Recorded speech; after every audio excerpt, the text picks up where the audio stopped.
গল্পের শুরুতে আমরা দেখতে পাই একটি মৃতদেহ আবর্জনার স্তূপের উপর পড়ে আছে। একটি কাক মুখের উপর বসে আছে, কিন্তু কাকটি যখন তার চোখ আক্রমণ করতে উদ্যত হয় তখনই মৃতদেহটি হঠাৎ উঠে দাঁড়ায়। সে কাছে থাকা একটি লাইটার ব্যবহার করে সিগারেট জ্বালায়। ধোঁয়া তোলার সময় সে বুঝতে পারে ধোঁয়া তার নাক থেকে নয়, বরং তার শরীরের বিভিন্ন অংশ থেকে বের হচ্ছে।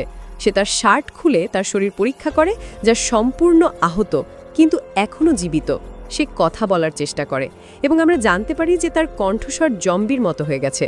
যখন সে আয়নায় নিজেকে দেখে সে কিভাবে একজন জম্বি হয়ে উঠল, এই প্রশ্নে সে গভীরভাবে উদ্বিগ্ন ছিল এবং উত্তর খুঁজে পেতে তার অতীত জানা দরকার ছিল, এবং এটি কেবল মানব জগতে ফিরে আসার মাধ্যমেই সম্পন্ন করা সম্ভব ছিল। সে বন ঠেলে শহরের দিকে হাঁটতে হাঁটতে জম্বির মতো হাঁটতে সেখানে সে মাটিতে একটি মেয়ের হুডি দেখতে পায়। সেটি পরে এবং সেই মুহূর্তে মেয়েটি তার পুতুলের হুডি খুঁজতে আসে। জম্বিটি মুখ ফিরিয়ে নেয় এবং তার সাথে কথা বলে না, কারণ সে জানে যে মানুষ যদি তার জম্বির মতো কণ্ঠস্বর শুনতে পায় তাহলে তারা ভয় পেয়ে তাকে হত্যা করবে। মেয়েটি আসলে একজন ক্রাইম রিপোর্টার ছিল, যার নাম এটা সোনিয়া ছিল। সোনিয়া তাকে বলে, যদি তুমি হুডিটা চাও এটা রাখো, কিন্তু দয়া করে আমার পকেটে থাকা মোবাইল ফোনটা আমাকে ফিরিয়ে দাও। জম্বি ফোনটা ফেরত দেয়। সোনিয়া মনে করে সে সম্ভবত গরিব ছেলে, তাই সে দেখে টাকা দেয়। পরের দিন সে আবার ক্ষুধার্ত। সে পাথর দিয়ে বাসা থেকে ডিম চুরি করার চেষ্টা করে, কিন্তু সে তা করতে খুব দুর্বল। অবশেষে সে আবার অজ্ঞান হয়ে যায়। যখন সে জ্ঞান ফিরে পায় তখন সে আবার একটি জীবন্ত প্রাণী খাচ্ছে এবং এটি তাকে কেবল বিরক্ত করে। সে বান্নু জম্বির মতো বাঁচতে চায় না, তাকে তার অতীত বুঝতে হবে এবং এটি করার জন্য তাকে মানুষের মধ্যে থাকতে হবে। কিন্তু সে কেবল তখনই তা করতে পারে যদি সে মানুষের মতো আচরণ করে। বর্তমানে তার কণ্ঠস্বর এবং চলাফেরা সম্পূর্ণরূপে অসাধারণ, তাই সে আরও মানুষ হওয়ার প্রশিক্ষণ শুরু করে। সে তার অতীত সম্পর্কে জানতে একটি শহরে যায়। সে একটি পুরানো জিমে যায় এবং ট্রেডমিলে হাঁটার অনুশীলন করে। প্রথমে তার কাছে এটা খুব কঠিন মনে হয়, কিন্তু কিছু কঠোর পরিশ্রমের পর সে মানুষের মতো হাঁটতে শেখে। পরের দৃশ্যে সে মুখে লাঠি নিয়ে কথা বলার অনুশীলন করে। জম্বিটি তার কণ্ঠস্বর নিয়ন্ত্রণ করতে শুরু করে। এখন সে মানুষের মতো কথা বলতে শেখে, বর্ণমালা বলতে শেখে। একটি বইয়ের সাহায্যে সে মানুষের মতো কথা বলতে শুরু করে। সে চপস্টিক ধরতে এবং খাওয়া দাওয়া করতেও শেখে। অবশেষে সে মানুষের মতো আচরণ করতে শুরু করে। বেঁচে থাকার জন্য সে শহর থেকে কাপড় চুরি করত এবং পড়ত। সে কবরস্থানটিকে তার আস্তানা বানিয়েছিল। একদিন সে একজন লোককে আরেকজনকে খুন করে পাহাড় থেকে ফেলে দিতে দেখেছিল। জম্বিটি পাহাড়ের কাছে গিয়ে লোকটিকে খোঁজাখুঁজি করল। লোকটি তখনও বেঁচে ছিল। মারা যাওয়ার আগে লোকটি জম্বিকে একটি স্ট্যাম্প দিয়েছিল এবং তারপর মারা গিয়েছিল। জম্বিটি তার কবর খুঁড়ে তার ব্যাগটি পরীক্ষা করে দেখেছিল। ব্যাগের ভেতরে থাকা একটি ভিজিটিং কার্ড থেকে জানা গেছে যে লোকটি কিম নামে একজন গোয়েন্দা। কার্ডটিতে তার অফিসের ঠিকানাও লেখা ছিল। জম্বিটি কয়েকদিন সেখানে থাকার সিদ্ধান্ত নিয়েছে। জায়গাটি দেখে মনে হচ্ছিল যেন সেখানে বছরের পর বছর কেউ বাস করেনি, কিন্তু ফ্রিজে প্রচুর খাবার ছিল এবং জম্বিটি খুব ক্ষুধার্ত ছিল, তাই প্রচুর পরিমাণে খেয়েছিল। তবে জম্বি হওয়ার কারণে সে মানুষের খাবার হজম করতে পারছিল না। সেই রাতে সে প্রচুর বমি করেছিল।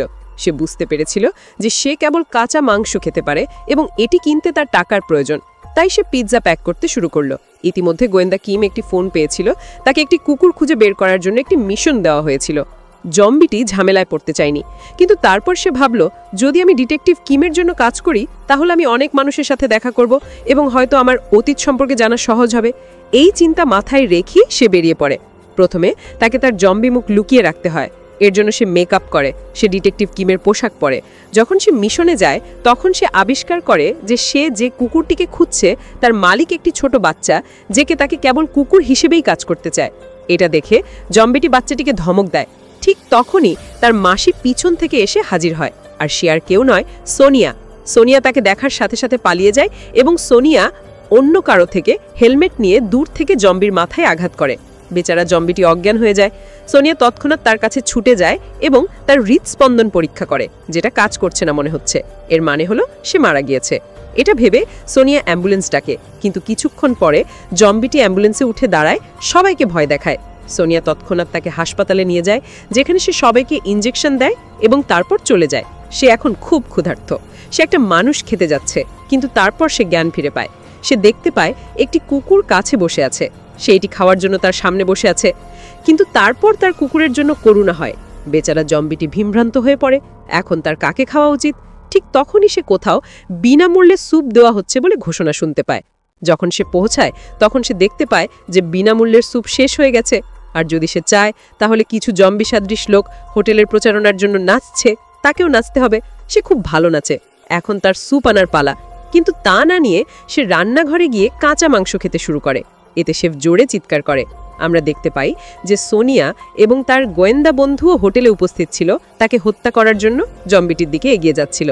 কিন্তু বেচারা লোকটি জম্বি দ্বারা আক্রান্ত হয়। এই মুহূর্তে জম্বিটি খুব উত্তেজিত হয়ে পড়ে এবং পালানোর জন্য সে বনের দিকে ছুটে যায়। তার জম্বি মেজাজ কমে যাওয়ার সাথে সাথে সে তার মানব রূপে ফিরে যেতে শুরু করে। সে ডিটেকটিভ কিমের অফিসে ফিরে যাওয়ার সিদ্ধান্ত নেয়। সেখানে থাকাকালীন সে একটি শিশুর মৃত্যুর খবর দেখতে পায়। এতে তার মধ্যে অসহ্য কিছু একটা উদ্দীপনা জাগে। সে এতটাই রাগে যায় যে স্ক্রিন ছিঁড়ে ফেলে। তারপর অফিসে থিরে বেচারা লোকটি বিচলিত হয়ে বসে থাকে। ঠিক তখনই ডিটেকটিভ কিমের বাড়িওয়ালা আসে। এখন জম্বিটি সেখানে থাকতো, তাকে ভাড়া দিতে হতো, মানে তার টাকার খুব প্রয়োজন। যখন সে টাকার উপায়ের কথা ভাবছে তখন তার মনে পড়ল যে সোনিয়া 1 মাস আগে তার অফিসে এসেছিল, কারণ সোনিয়া তাকে কষ্ট দিয়েছিল। সোনিয়া চেয়েছিল ডিটেকটিভ কিম, যে এখন একজন জম্বি, তার বিরুদ্ধে মামলা করুক। সেই এমনকি একটি মীমাংসা চুক্তিও এনেছিল, কিন্তু জম্বিটি তা ছিঁড়ে ফেলেছিল। জম্বিটি তখন চুক্তিটি খুঁজে পায় এবং ভাবে যে এখন আমি তার কাছে $1,00,000 চাইব এবং আমার সমস্ত সমস্যার সমাধান করব। সোনিয়ার সাথে মিট করতে যাওয়ার সময় সে দেখতে পায় কেউ তাকে অপহরণ করছে। একজন বীরের মতো জম্বিটি সোনিয়াকে বাঁচাতে অপহরণকারীর গাড়ির পিছনে ধাওয়া করে। সে সোনিয়াকে উদ্ধার করে তার অফিসে নিয়ে আসে। কাল্ট লিডার আসে। নেতা জানতে পারে যে সোনিয়া সত্য আবিষ্কার করেছে। সে তার লোককে সোনিয়াকে হত্যা করতে যাবে, কিন্তু পিছন থেকে আসা একজন জম্বি তাসগুলোকে ছুরি হিসেবে ব্যবহার করে লোকটিকে হত্যা করে। তারপর নেতা নিজেই তার ধারালো বাঁশটি দিয়ে সোনিয়াকে হত্যা করতে চেষ্টা করে, কিন্তু ঠিক সময়ে একজন জম্বি হস্তক্ষেপ করে সোনিয়াকে বাঁচায়। লাঠিটি জম্বির পেটে ছিদ্র করে, কিন্তু জম্বিটি কোনো ব্যথা অনুভব করে না। রেগে গিয়ে এটি গলা ধরে তাকে হত্যা করতে প্রস্তুত, কিন্তু সোনিয়া চিৎকার করে তাকে থামায়। কিছুক্ষণ পর পুলিশ এসে কাল্ট লিডারকে গ্রেপ্তার করে। অবশেষে সোনিয়া এবং জম্বি তাদের লক্ষ্য অর্জন করে। মিশন সম্পন্ন হওয়ার পর সোনিয়া জম্বির বাড়িতে তাকে অভিনন্দন জানাতে আসে, কিন্তু সে জামা ছাড়া দেখে তার ভয় করে, কারণ তার শরীরে বড় বড় গর্ত ছিল। এটা কিভাবে সম্ভব? সে যে গোয়েন্দা কিমকে জানতো সে আসলে জম্বি কিনা তা ভেবে সে দ্রুত তার ল্যাপটপ খুলে জম্বিদের সম্পর্কে অনুসন্ধান করতে থাকে। ইতিমধ্যে সোনিয়ার ভাই তাকে বলে যে জম্বিরা সত্যি এই পৃথিবীতে অস্তিত্ব আছে। সোনিয়া তখন কিছু পুরানো স্মৃতি মনে করে। সে বুঝতে পারে কেন সেই দিন সে জম্বিটিকে তার হেলমেট দিয়ে আঘাত করার সময় তার হৃদস্পন্দন শুনতে পায়নি, এবং সোনিয়াকে বাঁচাতে যখন সে কাল্ট নেতার আক্রমণের শিকার হয় তখন কেন সে আঘাত পায়নি। আসলে সে একজন জম্বি ছিল বলে তার কোনো ক্ষতি হয়নি। সে তার ভাইকে এসব বলে, কিন্তু তার ভাই তাকে মোটেও বিশ্বাস করে না। এখন সোনিয়া নিজেকে নিরাপদে রেখে জম্বির বাড়িতে যায়। সে তাকে বলে, আমি তোমার জন্য যে সমস্ত কাজ করেছি তার জন্য আমাকে সঠিকভাবে বেতন দাও এবং আমি চলে যাব। জম্বি তাকে টাকা দেওয়ার জন্য তুলে নেয়, কিন্তু তারপর সোনিয়ার পেটে তীব্র ব্যথা অনুভব করে এবং ভেঙে পড়ে। সোনিয়া মনে করে জম্বি তাকে খেয়ে ফেলবে, কিন্তু জম্বি তাকে হাসপাতালে নিয়ে আসে। ওয়াশরুমে ফিরে আসার পর সোনিয়া বুঝতে পারে যে সে এখনও বেঁচে আছে। বুঝতে পারে যে সে একজন ভালো জম্বি, যে মানুষ খায় না। সোনিয়া জম্বিটিকে সাহায্য করতে সিদ্ধান্ত নেয়, কারণ জম্বিটি তার অতীত সম্পর্কে জানতে চায়। তাই সোনিয়া তাকে কিছু প্রশ্ন করে, যেমন, তুমি যখন প্রথম জম্বি হয়েছিলে তখন তোমার কি কি জিনিস ছিল? জম্বিটি তাকে গল্পের শুরুতে সিগারেট জ্বালানোর জন্য যে লাইটার ব্যবহার করত সে লাইটারটি দেয়। জম্বিটি তাকে একটি ঘড়িও দেয়। সোনিয়া সোশ্যাল মিডিয়াতে এই জিনিসপত্রের ছবি পোস্ট করে এবং লেখে যে যদি কেউ এই জিনিসপত্র সম্পর্কে জানেন তাহলে দয়া করে তাদের সাথে যোগাযোগ করুন। কিছুক্ষণ পর তারা একজন লোকের কাছ থেকে একটি ফোন পায় যে লাইটার সম্পর্কে জানে বলে দাবি করে। সে তাদের একটি নির্দিষ্ট স্থানে দেখা করার জন্য আমন্ত্রণ জানায়, কিন্তু দীর্ঘ অপেক্ষা করার পরও সে আসে না। তারপর তারা শাই নামে একজনকে খুঁজে পায়, যাকে সোনিয়া চিনত। সে কয়েকদিন আগে জম্বিটি যে মেয়েটিকে দেখেছিল তার মৃত্যুর প্রত্যক্ষদর্শী ছিল। কিন্তু তারা কথা বলার আগেই শাই একটি ফোন পায় যে তার মা নিখোঁজ। জম্বিটি এবং সোনিয়া তাকে খুঁজতে বেরিয়ে যায়। অনেক চেষ্টার পর তারা পাহাড়ের কাছে বৃদ্ধা মহিলাকে খুঁজে পায়, কিন্তু যখন সোনিয়া তাকে উদ্ধার করছে তখন একটি অত্যন্ত শক্তিশালী বুনো শুয়োর উপস্থিত হয়। এটি সোনিয়াকে আক্রমণ করতে চলেছে, কিন্তু জম্বি ফিরে এসে তাকে বাঁচায়। কিন্তু এখন এটিকে শুয়োরের সাথে লড়াই করতে হবে। সম্ভবত এটি তার শক্তি বুঝতে পারেনি। শুয়োরটি এটিকে আঘাত করে, এটিকে ভয়ানক অবস্থায় ফেলে। একটি ক্রোধে ভরা জম্বি একটি পাহাড়ের ওপর দাঁড়িয়ে শুয়োরটিকে তার পাশে ডাকে। শুয়োরটি যখন তার দিকে ছুটে যায়, জম্বিটি একপাশে সরে যায় এবং শুয়োরটি পুকুরে করে যায়। কিন্তু যখন এটি পড়ে যায় তখন এটি জম্বিকেও ধরে ফেলে। সোনিয়া ভয় পায়, ভেবে যে জম্বিটি মারা যেতে পারে। কিন্তু কিছুক্ষণ পরে সে দেখতে পায় যে জম্বিটি শুয়োরটিকে একটি লাঠিতে বেঁধে টেনে নিয়ে যাচ্ছে।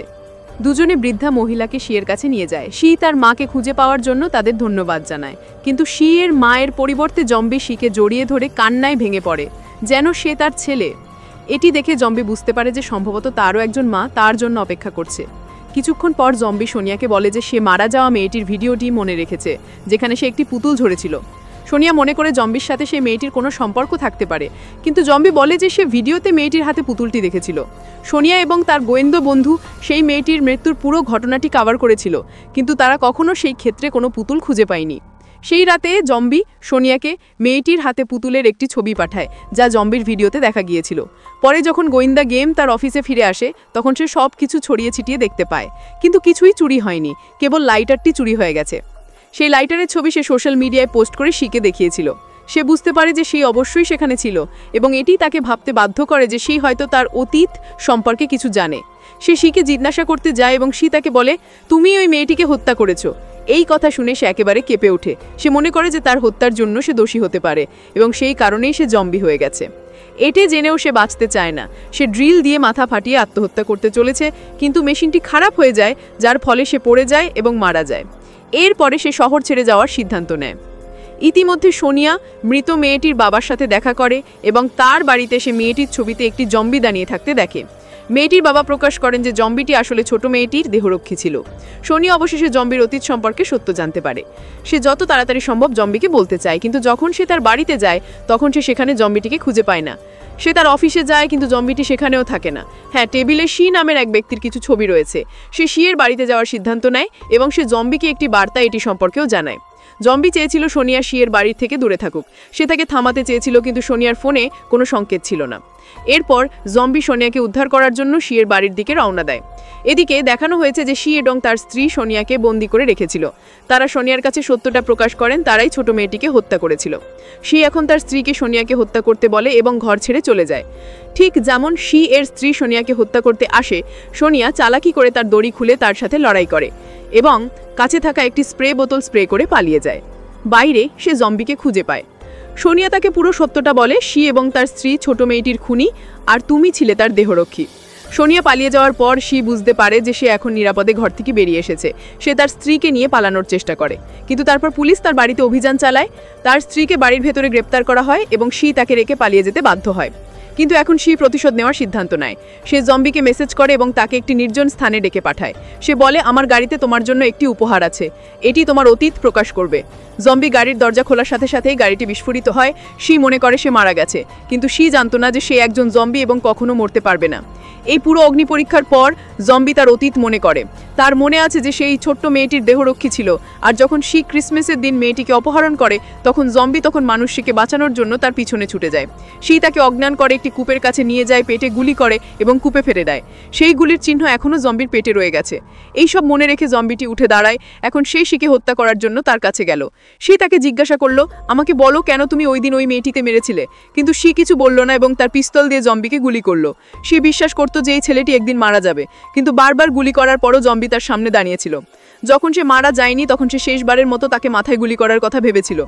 যদি সে তাকে মাথায় গুলি করতো তাহলে জম্বিটিও মারা যেত। কিন্তু সেই মুহূর্তে শিয়ের মা হস্তক্ষেপ করলেন। তিনি জম্বিকে মিন হাও বলে বাছিয়ে দিলেন এবং জম্বিটি মনে রেখেছিল যে তার আসল নাম মিন হাও, যাকে শি তার মা বলে বিশ্বাস করত। বাস্তবে সেই ছিল মিন হাও, জম্বির মা। তার মায়ের মৃত্যুতে ক্ষুব্ধ হয়ে জম্বিটি শিকে হত্যা করে। পরের দিন মিনহাওয়ের মায়ের শেষ কৃত্য দেখানো হয়। এরপর মিনহাও সোনিয়ার সাথে দেখা করে এবং তাকে আগামীকাল থেকে গোয়েন্দা কাজ করতে বন্ধ করতে বলে, কারণ সে শহর ছেড়ে চলে যাচ্ছে।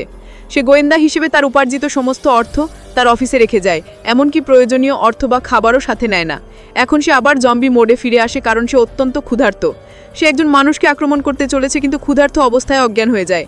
যখন সে জ্ঞান ফিরে পায় তখন সে তার অফিসে থাকে, যেখানে সে প্রচুর মুরগি মজুত করে। সে চিন্তিত হয় যে হয়তো সে অজ্ঞান অবস্থায় কোনো মানুষকে খেয়ে ফেলেছে। সোনিয়া তার কাছে আসে এবং বলে, তুমি যখন জম্বি হও তখন খুব বিপজ্জনক হয়ে যাও। এখন তোমাকে নিয়ন্ত্রণ করার আমার কাছে একটা গোপন উপায় আছে।